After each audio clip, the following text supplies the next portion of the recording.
Hello, this is Dean again, and today I'd like to talk about how I think that a good allegorical approach to thinking, your mind, and the ideas that it contains is to say that mind is like a garden of ideas, and that we are gardeners in that garden. And in a sense, we can see how there is a broader garden that is the collection of all of our ideas taken together, especially those that are known or expressed or passed around. Again, this might seem like a very simplistic way of looking at things. It's just a repackaging of stuff that hopefully is not that controversial and is well known by most people. But it yields some useful fruit, so to speak. It is interesting to think that, in a sense, all ideas exist in an evolutionary paradigm. And this is something, if you listened to me speak previously, that I hit on quite a bit.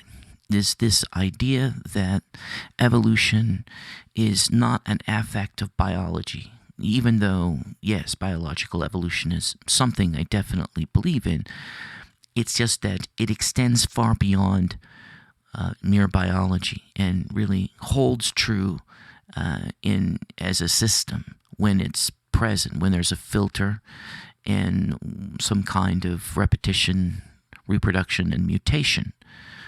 So I think that when we talk about evolution, one of the things to do, sort of like when we talk about computation, I've stated before that it should be taken more expansively, that evolution should be taken as systemic as a phenomena and taken more expansively than just being about biology, and recognizing how and when it goes on around us, that it's not just something that's like evolution when businesses compete. That is evolution, because evolution can happen on a computer and it can happen in your mind.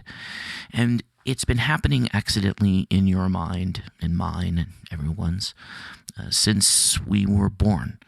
The truth is that as our minds develop, this garden of ideas within us can be a bit wild, and we have a competition inside.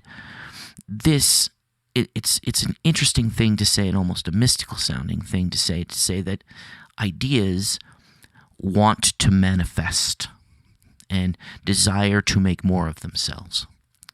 It imbues upon them a type of faculty and personality that they may or may not possess. And so it should be understood that, for the most part, we're speaking allegorically, although it does leave some wiggle room in contemplating it in our minds, that which is doing the contemplating is yet another idea and does have those faculties. So maybe I am is another idea in the garden, and the gardener is actually also a product of the garden. Ideas come up and disappear, right? Sometimes we forget about them. Other times we think about them a lot. And I think that the key to understanding that is in understanding that some ideas give you a reward every time that you think of them. It gives you a little kick, dopamine, endorphins, that kind of thing. And the danger there, of course, is in an out-of-control process, that a thought can be like a drug, and that we repeat the thought over and over again and make more of it and build upon it as though it were true, when the whole point of its existence and the real reason why it's there is not because it holds fidelity to reality, just that it gives us a certain feeling when we think it. So in thinking about this, one of the things that might strike us is that there's a branching structure, that ideas as they grow and mutate do act and look in a diagrammatical sense, like a plant, like a tree. It branches and those branches bear different fruit that can go on to become yet other foundations for other kinds of ideas. Now, I am not here trying to suggest that the only thoughts that you should have in your brain are ones that hold absolute fidelity to the world. I wouldn't want to discourage speculation or the growth of something that is beautiful simply for the sake that it is beautiful. Just that we should remember not to get confused between the beauty of a thought and its veracity, whether or not it has fidelity to the world. So obviously, if we're comparing ideas and the collection of ideas that we have in our head to a garden, this implies a couple different things. What if it's not a garden and it can't really start out that way, either within ourselves or without ourselves? The truth is that the garden implies a gardener, and that's us, right? That's the real self behind all those ideas, the vegetable man of old, if we were to continue with the allegory. And that these ideas, to some extent, may try to prove themselves stronger than the gardener. That the truth is that these ideas survive and thrive based on certain things, right? They die away when we don't pay attention to them and don't remember them. And the more that we think of them, the more that they exist. And like I say, will tend to branch out and become new thoughts or lend to others' thoughts and their strength. And one of the useful things of looking at it as being a garden, other than transforming it from a wild meadow into something that is in your keeping, is in the idea that there might be some weeds there. Again, there's no real thought that's necessarily invalid.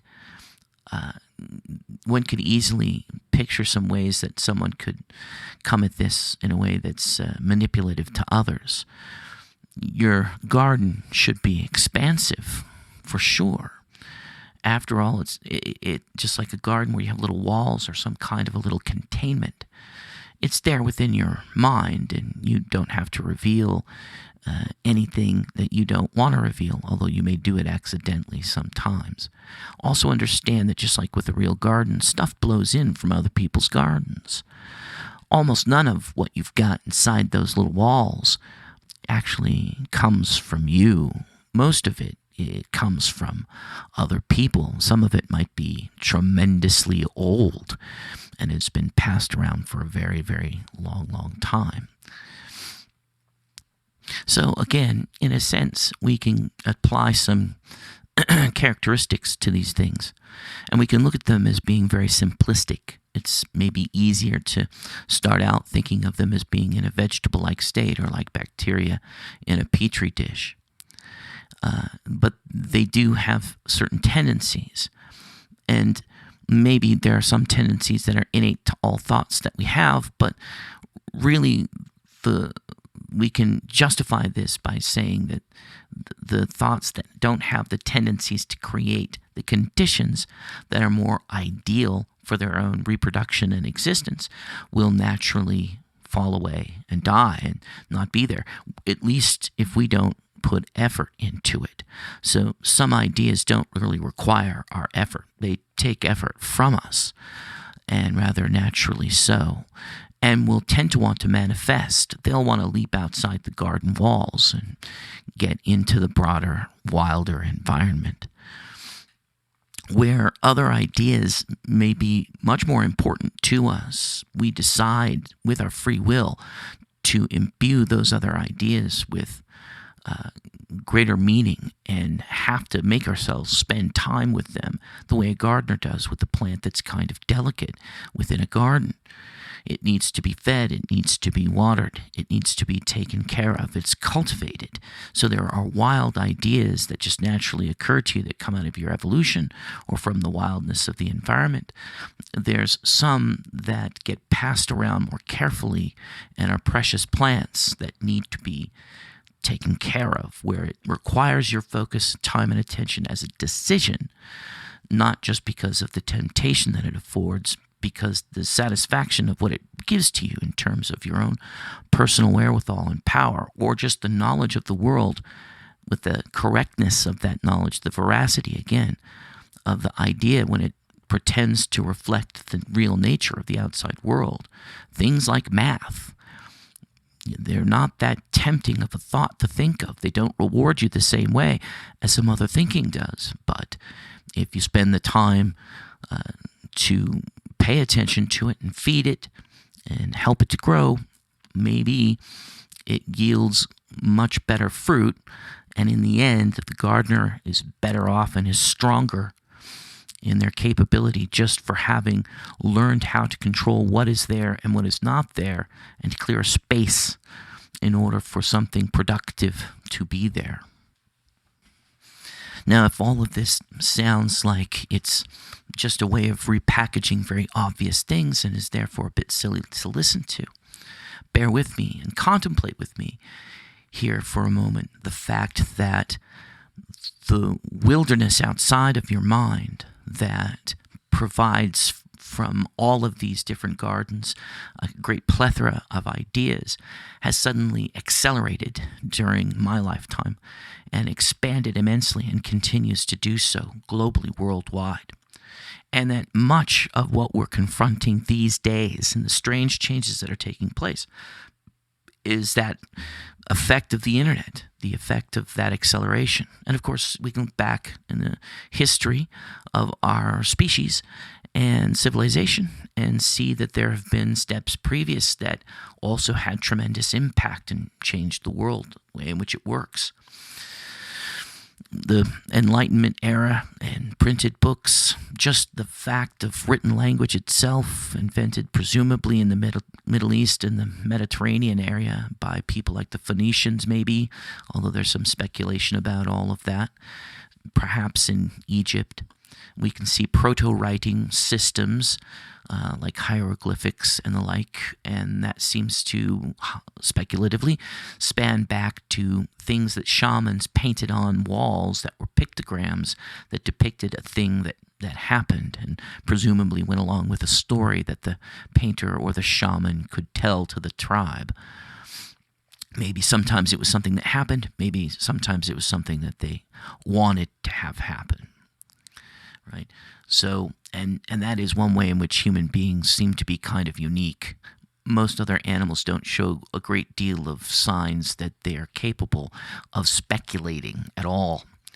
Most other animals that use language, and there's a lot of animals that use language, there's no real evidence for any of them being able to substantially think ahead about things that are not yet real, but that they could make real through decisions. Right? That aspect of creativity is kind of missing from them. They can talk about what's going on right now. Whoop, there's a snake outside the den. But to tell a story about what happened when the snake came up to the den and how he survived, that is not something that, as far as we know yet, is something that animals do. They don't tell stories. We tell stories. And it's something very unique about us. And now our storytelling is on nitro. It's super powered. Our stories like this that I'm telling you right now could potentially last forever on the internet. And millions of people could listen to it, or billions of people could listen to it, and very rapidly. It won't take generations. It might only take 24 hours. Which brings us, of course, to our real current dilemma. We all know that the world is changing, maybe in some very bad ways, and that the reason why is because we're wrestling with this vast change in the acceleration of ideas. You know, in the past, for the most part, there's a lot of positives that came about because of things like the printing press and the telegraph, and then the telephone, and then the radio, and then television. But there are some negatives that come along with it too. And one thing to note about the internet, as the child of all of those parents and grandfathers, is that its capability is one that's more decentralized than any of the ones that came before it. There was a degree of decentralization in all of those mediums to a degree, but it's really something a whole lot more with the current form, and more where it took specialized skills to participate in writing in the past. These days, it really doesn't necessarily require a great deal of skill or talent, and yet millions of people may still pick up on that information. I would further posit, too, that both motives and other structures are unconsciously handed out, passed along with the information that we have inside of ourselves and that we express when we speak or do most anything else. And that, in a sense, there are ghosts within the machine that there are floating around in the flotsam and jetsam of the spew of information that's constantly being streamed out, that there are things that are somewhat hidden from us. And that sounds a bit mystical, maybe it is, but I would insist that there is such a thing as a collective unconscious, and again, right now, it too is being influenced by this rather sudden change that, like a wildfire that's suddenly sprung up, that is wildly out of control. And we see a lot of people being kind of poisoned by it, and we don't quite know what to do about it. And no matter which side of the fence that you're on, I'm sure you probably would agree, even though depending on who you are and what you believe, you might pick different topics as being the offenders of this. But in general, people have taken to believing things sometimes without very much evidence that are ideas that are reporting themselves to be true, and again, holding some kind of veracity to the world, or being hidden like a treasure to be dug up. Right? I'm kind of trying to do that right now, but I'm also trying to give a set of tools that at least you can become aware enough that you know that just because the thought that has been given to you when you repeat it in your head gives you a certain feeling doesn't make the thought true. It doesn't mean that it's real. It may be beautiful, but that doesn't mean that it is a true thought about the world.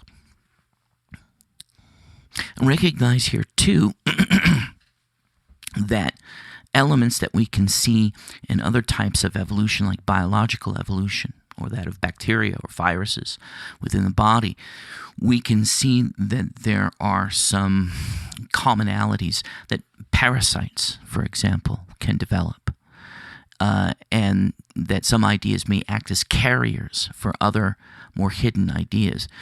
And it may not be that the person who's espousing those ideas understands that they're acting as a carrier, that this is a self-replicating thing, and that as it replicates itself, it may try to hide or disguise itself as some other idea.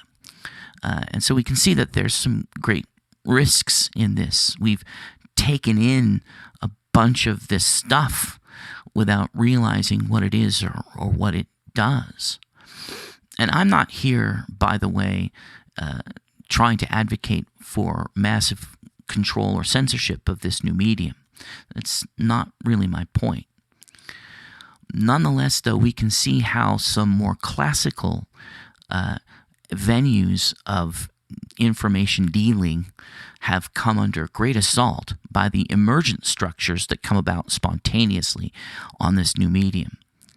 So that things like science and and history and a real reporting of what's going on in the world have been brought under assault by these new ideas.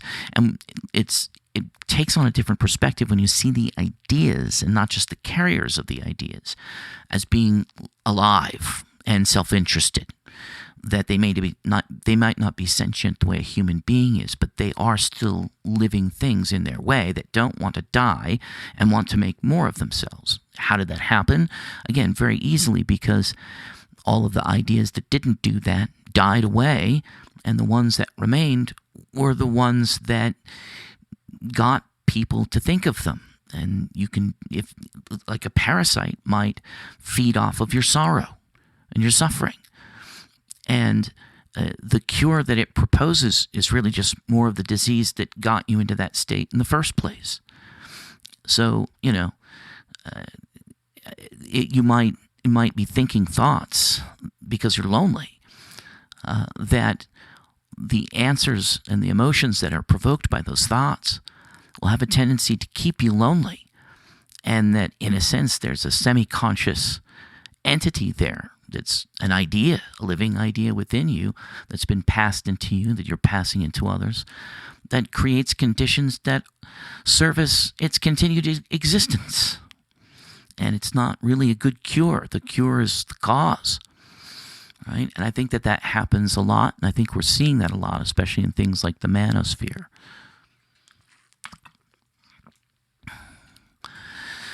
So I think I want to talk about the beauty of ideas that we construct and are of a more classical nature and are preeminent to this new medium. Academia and science in particular, which is under assault, reason and empirical reason. A rose is, in a person's garden, is really an artificial thing. It is only partially a product of nature, and really it's a product of synthesis and of human intention and design.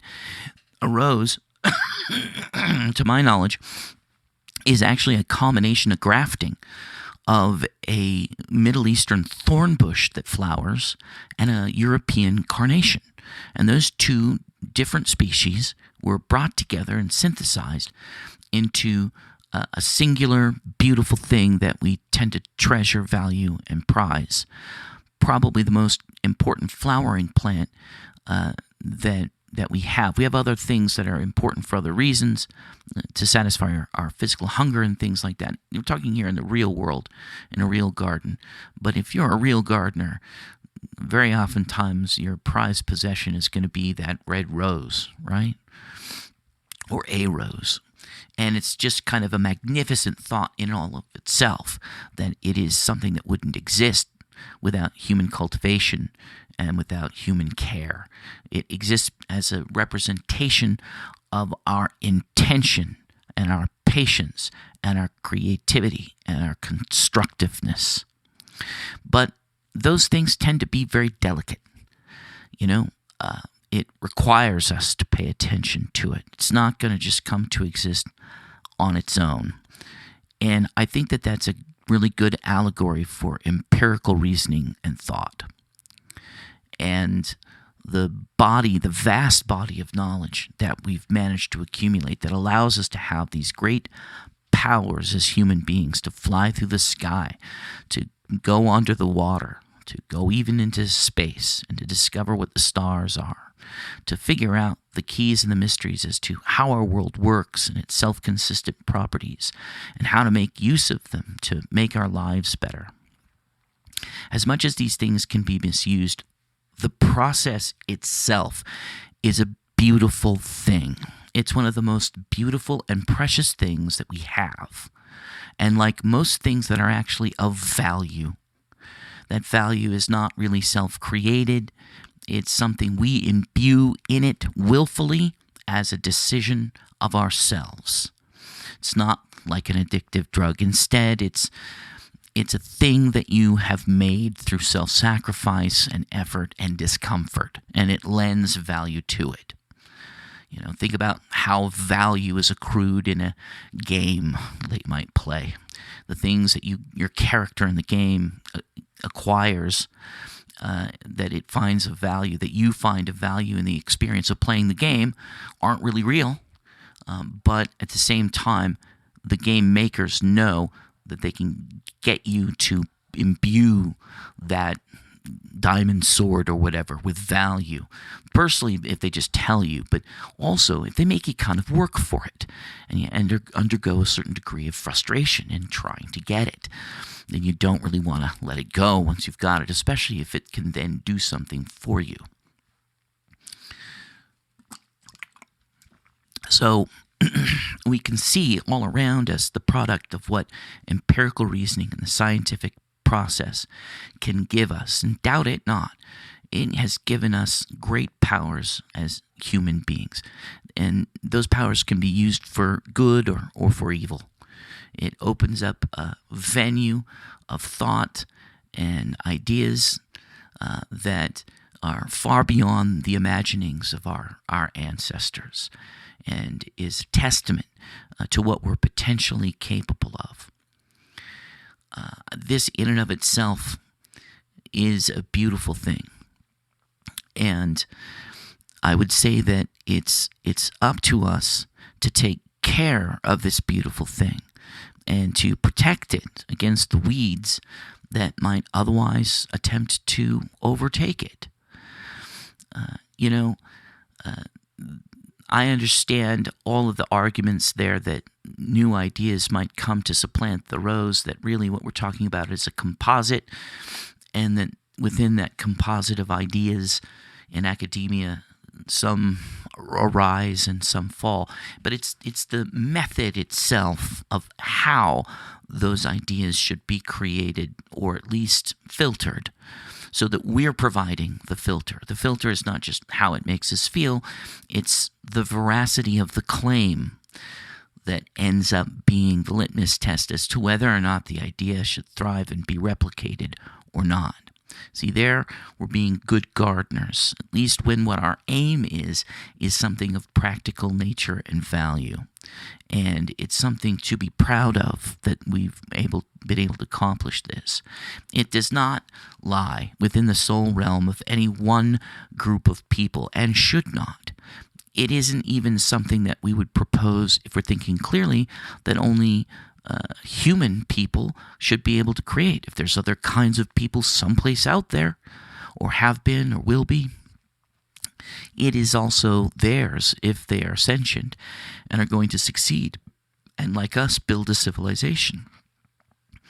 So this is something to guard and to protect, not so that it should remain static and unchanging, but so that the core process itself is kept and maintained in a healthy state. And we see right now that the new communication has brought that into question. The new communication has risen up and threatened it with other ideas that are taking over the garden all around us. And some of what might get created might be also valuable in its own way. Sometimes, like I say, some things are beautiful just because they're beautiful. But at the same time, we know that some of these ideas that we have require discipline and strength. And if we are to remain healthy and strong, we must look more towards the usefulness of those ideas than just towards the way that the fruit that they bear tastes in our mind when we think of them.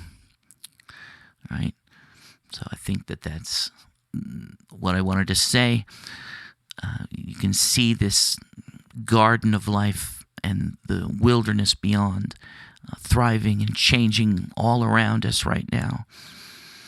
And looking at it that way, I think, might give us some tools and perspective on what to do about it. Again, my general advocacy is to strengthen that which we know is good, and to allow it to outcompete that which is false and is worthless and ugly and holding no real redeeming quality or value. Letting these agencies of ideas accumulated together into a purpose overcome what we know is what, ultimately speaking, is good for us, is a bad thing.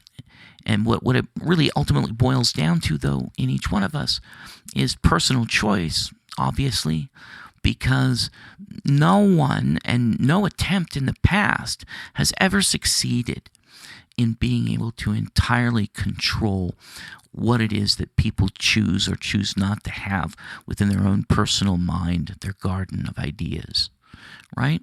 What you decide to be in there, that's up to you, and no amount of torture or programming can really ultimately expect any kind of success except on the broader whole on the average, right?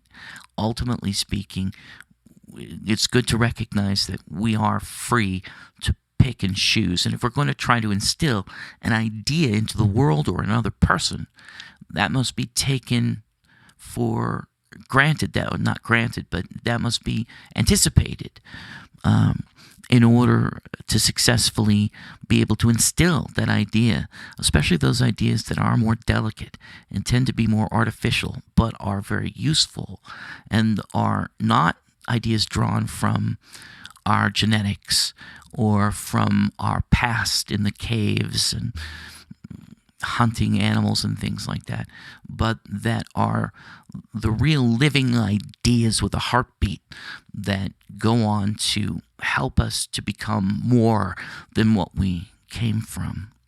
It may open up new doors, some of which hold behind them very dangerous pathways and the capability of great destruction and to magnify human suffering and cruelty. This is true. But this can be matched with other rational ideas about right and wrong and things like compassion. I would say that compassion does not thrive in the face of ignorance, and that it really can only be strengthened by having a broader reach of knowledge and a richer and greater, more diverse set of ideas and knowledge amongst a person or people. All right.